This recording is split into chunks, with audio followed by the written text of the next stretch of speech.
What is this? Illustrations by me. So Golden Maple reached out to me. Now, I want to give them credit right away for this because this is not something I thought they'd do right away. You know, I like their quill brushes and I did promote them a little bit and say, hey, look, these are really good brushes. But then I got their watercolor brushes that were the horsehair ones. That's what they were. And I didn't really enjoy them, and I told them I didn't enjoy them, and I put out the video saying I didn't really like them that much. They were okay, but they did kind of dump the water all at once in the beginning and didn't move properly. But they said, hey, we still want to send you another set of brushes. This is what we have now. I've never seen anything like that before in my life. Let me show you here for a second. Have you ever seen anything like that in your life? Do you see the tip on that thing? It's a round with a giant tip on it. Let me see if I can show it to you better. Can you see the tip better? Oh, can you? Yeah, it's kind of, okay. Can you see the tip better now? Look at that tip on that thing. Look at all the brushes. That's what they all look like right there. I've never seen anything like this in my life. And can someone tell me, I understand why they put the brush stiffener in. Every company does it. Every company puts a brush stiffener in, and it's to protect the hairs so that they don't fray and get destroyed in shipping. And you always have one or two. When you have a new brush, you always have one or two hairs on the edge you got to pull off. That's normal. But I just want to say, if this thing is on it, why do you then have to also, oh, I just ruined it. Why do you also have to put in the brush stiffener? And it comes right out as soon as you move it a little bit. And of course, I usually wash it out. I don't just move it around. You don't want that stuff in your paint. So I usually do. So after moving this around, I've never seen anything like that in my life. It looks like the Ed Grimley of brushes. I don't know what that is, but so there's a lot of different sizes here. We have, they're calling them 4, 8, 12, and 18, but I'm saying if you were looking at these as a regular round, I would say maybe, no, it's not an 8. Yeah, that's definitely much bigger than an 8. So maybe like a 2, a 4, an 8, and maybe a 10 or a 12. That's more like it. So I've got to go ahead and try it. Now, what they said these are mink and synthetic. So they're a blend, and the two smaller ones did not have any of that brush stuff in them. Just the bigger two did. But anyway, or at least they didn't feel like they did. That's what I'm saying. So, but there's quite a few here. I'm going to try and use them all. What you're supposed to do is use this almost like a script liner brush, but this part here sucks up all the water so you can go for a long time with water and with paint, of course, with paint. You know what I mean. It's watercolor. You know it's paint. So, but you're supposed to be able to go for a long time because you're just using this little tip here and then the big belly. This is what they call a belly, I guess. You'd call it a belly on a regular brush. So it would soak up all this water and then it would just come out from this tip here. Maybe the tip is synthetic or maybe the tip is real and the outside's synthetic. I have no idea. I don't know how this works. But all I know is it's supposed to be, it's a rigger brush. It's a rigger, yeah, that's right. You're supposed to use this like a rigger brush, but it has a giant belly on it. It looks almost like that's a fat guy with little legs right there. I'm gonna do a full painting and I'm gonna use these to the best of my ability. I'm gonna use them a little differently than just trying to use them as a rigger brush. I'm gonna try and use them as a round and a rigger in the same brush. Let's see if we can do a couple of different like special unique things with these that you can't do with a regular brush. Anytime I see a brush that's even a little bit different than a standard brush, the only thing that comes to my mind is how many ways can I use it that I couldn't use a regular brush for. So that's what I'm gonna try and test out here. I'm gonna try, I don't know, I'll try all of them, but I don't know how many I'm gonna try with how long you can just draw with it or paint with it, you know what I mean. And see how long it'll last. I'm assuming this small one is a little bit more than a regular rigger brush, but is probably the closest to it. And then once you start moving anything above that, these are huge. So let's see what we can do. So I'm going to start with the smallest one, and I'm gonna use a nice color here, a nice reddish color here, a cool red color. This is the Rose Madder from Holbein. So I have a lot of stuff here I'm trying to get on my plate here. There's a lot happening here. So let's see. I'm not very good with controlling the weight of my hand. I am very heavy-handed, so I might tap the paper with the belly of this brush, and I'm trying not to do that. I think this is holding paint forever in here. This brush is staying, it's not running out, it's staying forever. If you do ink work, you might want to use these brushes. I think they would be good for that. I think you could definitely get away with that because you could dip it once into the ink and then you can just start writing or whatever it is that you do with these kinds of brushes. Now you can also get the heavier spot when you put that down, so you can get a very unique kind of pattern where the paint is still more concentrated on the thin part here, but you get that little bit of extra on the outside. So that's very interesting to me. It's something you can do different. Wait till we get to the thicker ones. I think it's going to be much more pronounced and probably much better in my opinion. Let's just see how that goes. Let's try the next size. Okay, it's loaded up with paint. And it did not run out, by the way. I just stopped doing it because I didn't want to keep going continuously. I could probably just keep going and going with these. It's holding I touched the paper. It's holding a tremendous amount of paint in the belly of these brushes, and it's just not stopping. So that answers that question. Are they working as intended? Absolutely. Can you get a ton of work done with a single dip of the brush? Absolutely. I don't see any issues here. Now let me try something here. I wonder if you can do like a, let's see. Yeah, look at that. Now, if you were a floral artist, would you be able to do that with, let me see. They kind of go in that direction, right? So you want them to go this way? Let's see. Let me get a little bit more paint on here. Let me try something here because I've never...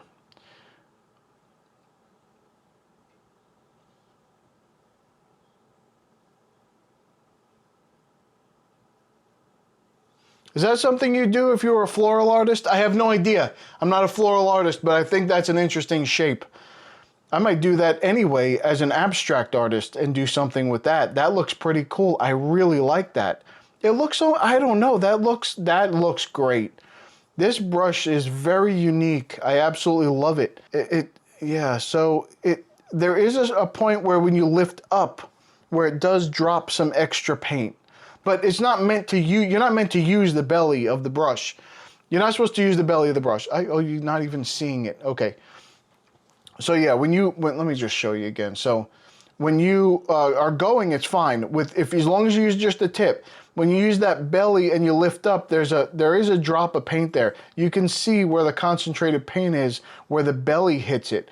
But that's not what you're doing with these.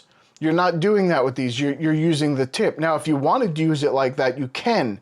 But I'm saying it's the way that it's intended to be used, it works perfectly fine. And after dumping all that paint, it's still going to draw lines. It's just holding a ridiculous amount of paint. It really is ridiculous. I want to try one more thing with this. You know what? I'll try it with the next size up. Let me try something else with the next size up. So, and I don't know if I said this yet, but the numbers on the brush, I had no idea. I was looking at the box trying to figure out what it was and telling you what size I think it is. Don't listen to me. I've told you that 100 times. Don't listen to me. Just, you know what's happening. Let me clean off this page here. We're just gonna do away with this page. So this is the Canson XL anyway. So this is just my scratch pad. This is the big pad that I use as a scratch pad.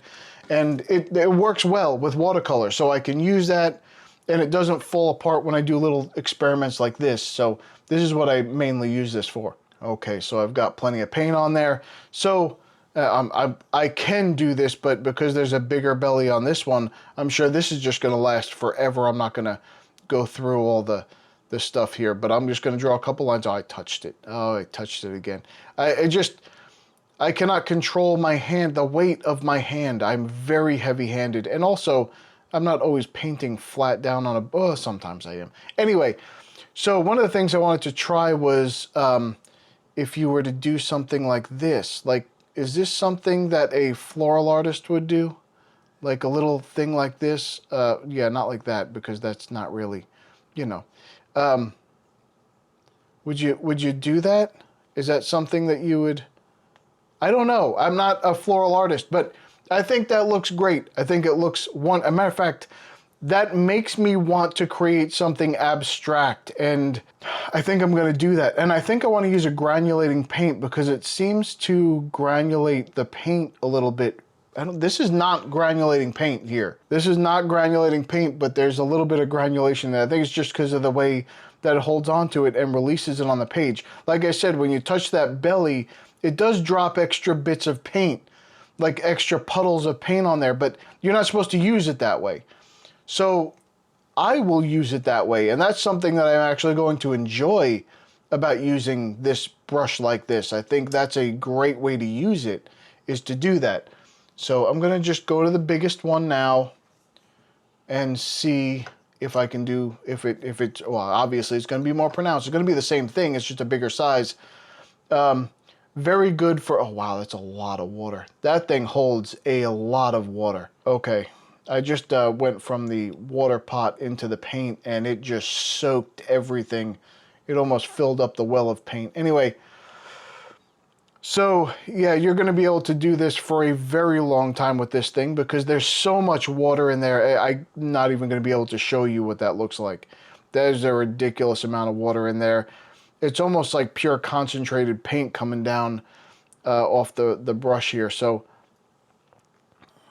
it's wonderful. And if you're someone who does things like this and you're just looking to do that, or you're looking to get, I don't even know how to get a dry brush effect with this brush because of the fact of how much water that holds. You'd have to empty that whole belly of that thing. But if you do that, you see it does drop the water right at the tip of where that belly starts, but that's okay. I really like it. I think that's something that and that was a strange effect there. So I just think it's something that is very useful and unique. I've never seen anything like this before. I don't know if you have. If you have ever painted with a brush like this, please let me know. I want to know how you use it because I think these are incredible. There's special effects brush, but also not.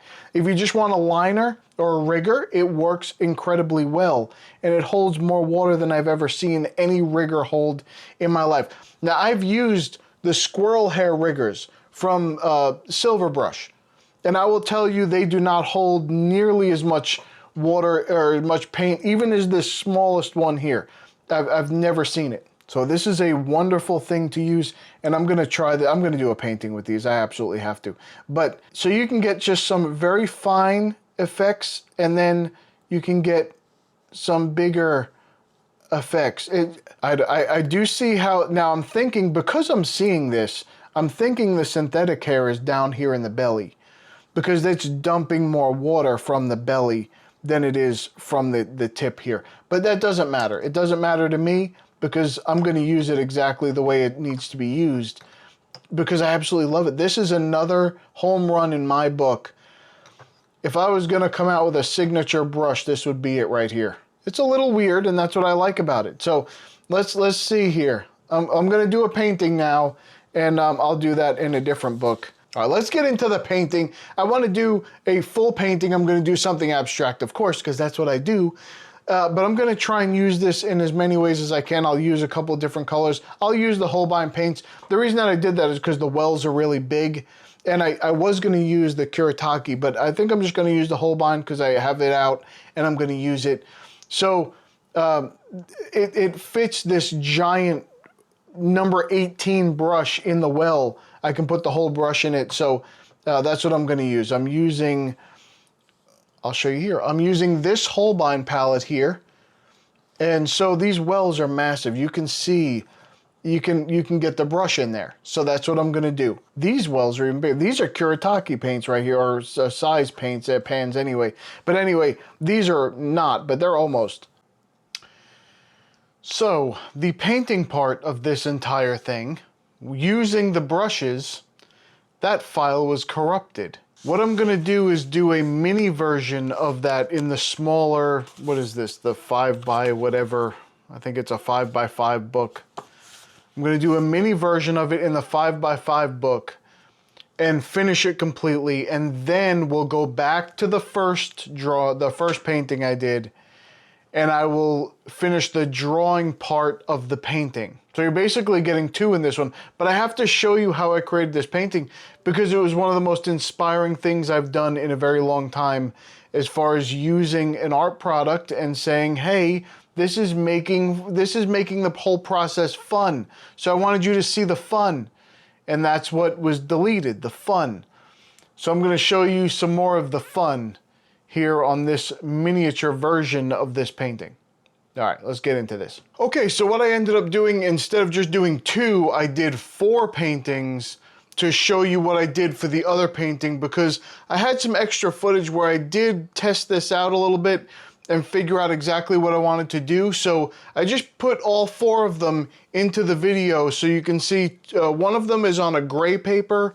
That's the first one. It's the Hahnemuhle tone gray paper. It's not really that gray. It's just a very light shade of gray. So it's just a little bit to give it a little bit more color. And then I did 2 on the 100% cotton watercolor paper that I had in that field book. And then I went ahead and went to the B paper book and put a small little sample on there, which is what I ended up doing the finished piece on, was in that B book. You're gonna wanna watch till the end. I have cracked myself up with this one. I don't know where I was saying the things and thinking about them, but I put the part that I cut out of the video. It's at the end, you'll see it. Now these are also called needle brushes. I had no idea. I saw that phrase as well. I don't know if it was on the box or in the marketing material, but I did see that phrase, a needle paintbrush. But I think, I don't know how to explain it. It's not something I've ever seen before. And I got in a groove with this. I ended up doing the entire thing with the number 12 brush because I enjoyed it and I just got in the zone with it and I didn't stop. I just did all of it with the number 12 brush. So you can take one of the bigger brushes, and because it's such a small fine tip, you can get the detail with any of the brushes because it doesn't look like that end is very much thicker, a little bit thicker on each one, but not much. So you can get the fine detail even with the largest brush and just use that belly to carry all that paint if that's what you want. And so I would say, when do you pick which size you use?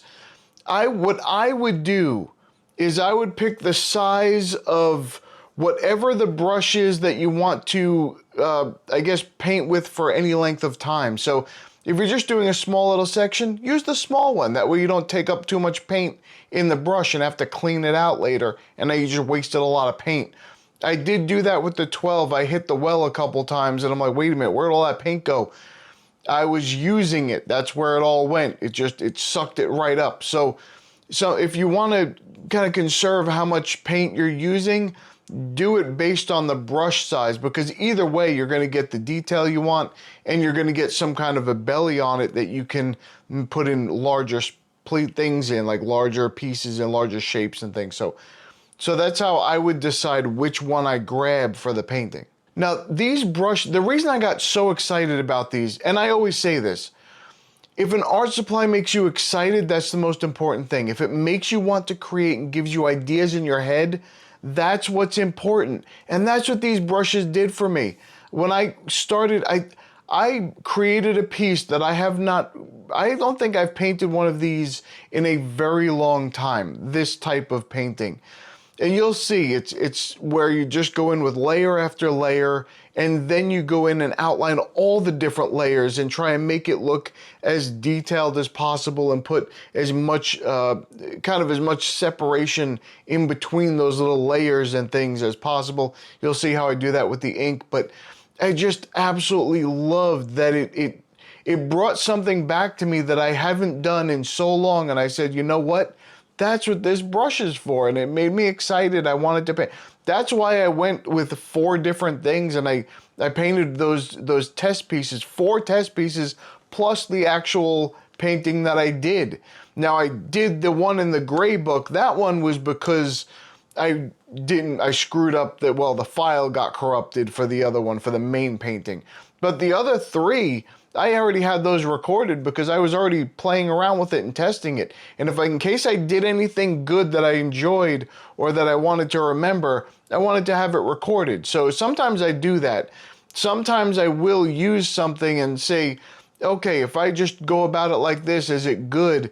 And I put it in a different book, something that's not going to be on the video, just to play with it a little bit and see how it works. Usually what I'm doing is using it for the first time in the video, which is the test that you saw. When you saw that testing thing, I was doing the test. I had never used that brush before. You saw me use it for the first time. But in the painting, sometimes I want to see, I want to get a special effect, or I want to do something, especially with a new brush, that I want to test out the brush, and I will have to figure out all the different marks I can make. I do some other things on the side. It don't always make the video. This time I said, you know what, screw it, I'm putting it in here. Because I just enjoyed using it so much, I didn't stop using it. I just enjoyed it. I loved it. It's a wonderful thing.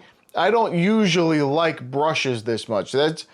I don't usually do brush videos, except for the plastic water brushes. I love those brushes too. So if I had signature series of brushes, there'd be at least 2 water brushes in there with the other brushes. And one of these, probably that number 12, would be in there. I would definitely put that in there, my signature set.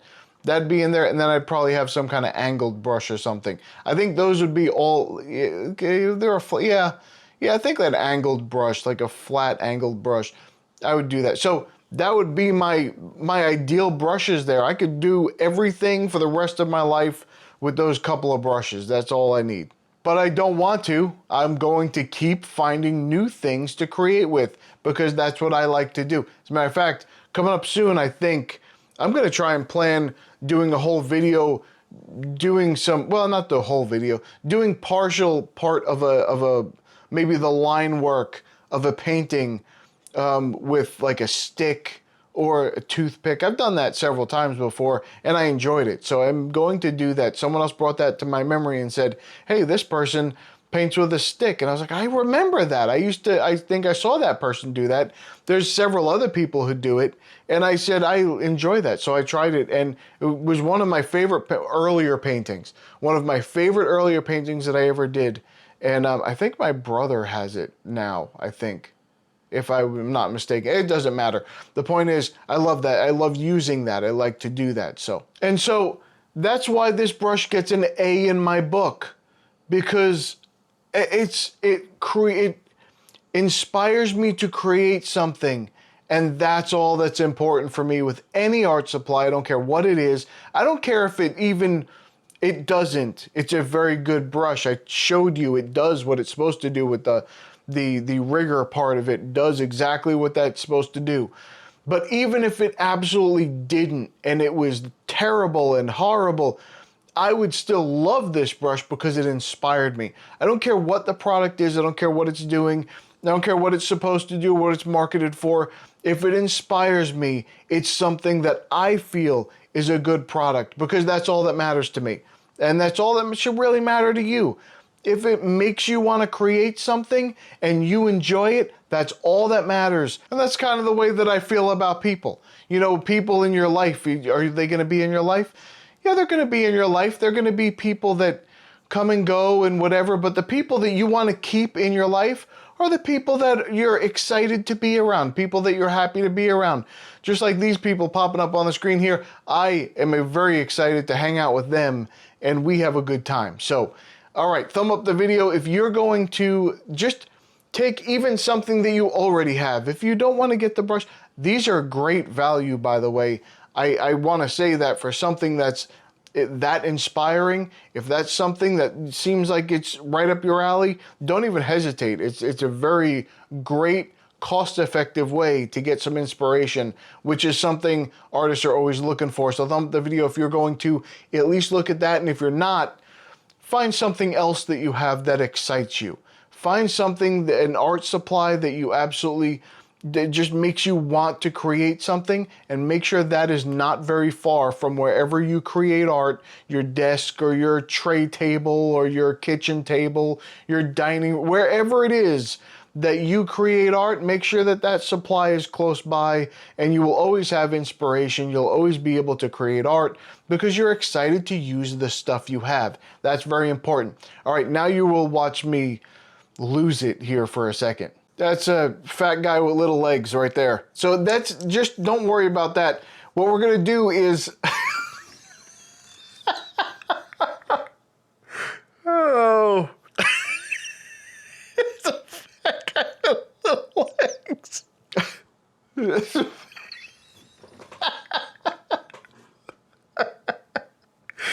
Oh, cracking myself up here. If you would like to join our community, go to illustrationsbypete.com. You can come in, you can put your own artwork on the site and promote it. You can find some inspiration in the free reference photos. You can just use them however you want in your artwork. You do not need to credit me. Or you can come into the forums and talk to some people and maybe give some advice and maybe find a little bit of information that helps you. So come check us out. All right, that's about it for me. I'm going to go. I'll see you in the next one.